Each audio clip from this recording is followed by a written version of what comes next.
they would generally not change. That is the kind of vocabulary they're always going to need in that subject. But anything to do with the writing part of it, it would just be impossible to do that because it just changes so often. Mm-hmm. So you feel that in-house materials is really the most appropriate way of working with your students? Yes, yeah, definitely. Mm-hmm. Thanks, that's useful thing.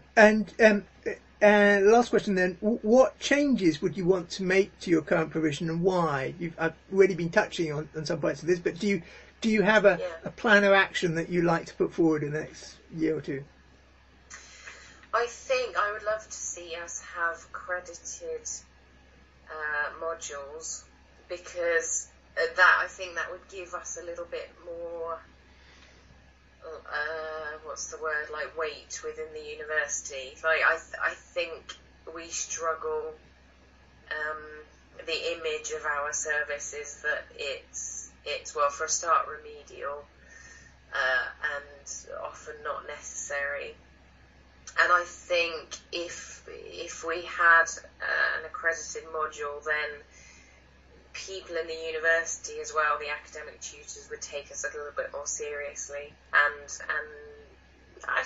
maybe the students too, but I think they generally do take us seriously. I think it's just in the wider context that it would be nice to have a bit more presence within the university, so that would be great.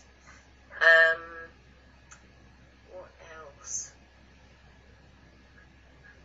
You had spoken about a pre-sessional that you attempted but didn't quite work. Well, could I ask what happened there, do you think? Yeah, so we felt that we were kind of messed around a bit with that, because for 2 years in a row we set it up. We set up a pre-sessional along with, accommodation and estates and events organised and all the rest of the departments in the university, and we set up the academic side of it and had it validated, which it was successfully. But the university never really got behind it. On the one hand, I think there genuinely isn't the demand for it because our students generally are very high level. But also the marketing department, the sales department, I don't think they really got behind it. Maybe they didn't really know about it, or some kind of communication links went wrong there. And so we didn't get any students for it, and so we've given up officially now with that. Oh, right. So that's off the list of yeah, it's off the list. But I think some kind of preparation, preparatory English course, like Welcome English, but a bit earlier and more intensive, sort of a couple of weeks of full day language and activities would be great, just as an introduction to the area and to the university and getting to know people. So I think that's something that might come up at some stage. Do you think that if you ran the sort of generic arts course that didn't work as an in-sessional, do you think that might work better as a pre-sessional? And why, if you did? Yes, but that was our idea when we designed the pre-sessional, was that it was an arts pre-sessional. Mm-hmm. So it was going to be, general arts, but it was going to be arts. And we saw that as kind of a USP, really, compared to maybe some of the other pre-sessionals in universities around the country. So yes, I would think that would be a good thing, but I don't think it's going to happen. Mm-hmm. I think Falmouth University at the moment, I think 2030 plan is to move towards interdisciplinary models, and that students can come in and do majors and minors like the American system. Well, and you can do it here a lot as well. And so if that were to go ahead, then we would have to start looking at more general arts English as well. to kind of cater for students who are doing lots of different courses. Yes. Yeah. It seems from what you've been saying that your collaborative working with the academic disciplines it has really been a core in your success. How, first of all, is that something that you've deliberately worked at? And secondly, could I ask, is there anybody that you might be willing to name that I could contact to get their view on what you do?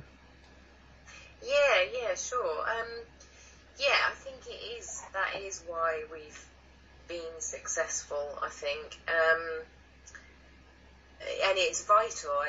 With that collaboration with academic tutors, that's where it works. And if we don't have it, those courses basically don't run. I think academic tutors are a vital part of getting the students to us, because we have our information all over, websites and university publications and stuff, but it seems like that's not enough, that we have to have that personal link.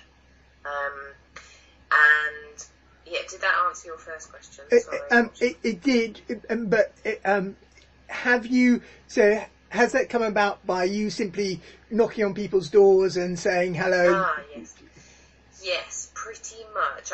We have action planning meetings every year where one of us and then one of the academic skills advisors for the home students, and also a librarian, for example, will meet with an academic, probably the head of the course or somebody who's in charge of the sort of writing element of the course.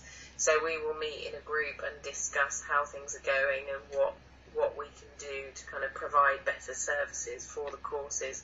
So through those meetings, we get to know the academics and get those personal it's got to be face-to-face links are everything, I think. Emails just don't really work. So there has been a lot of knocking on doors and making ourselves known and going along to everything so that we're seen everywhere. I can definitely give you the name of an academic. I will have a think about the best person and email you. That would be helpful. With their contact details. Grand, good. Well, Tessa, I'm aware of time, and I'm sure you want to be getting off on your holidays soon. I hope the weather stays good for you, and many thanks for today. No, thank you. It's very interesting talking to you. It makes me think about stuff. Good. All right. Well, I hope all goes well for the next year ahead as well. Thank you. Thank you very much. Good luck with your studies. Thanks, Al. All right. Bye-bye. Thank you. Bye.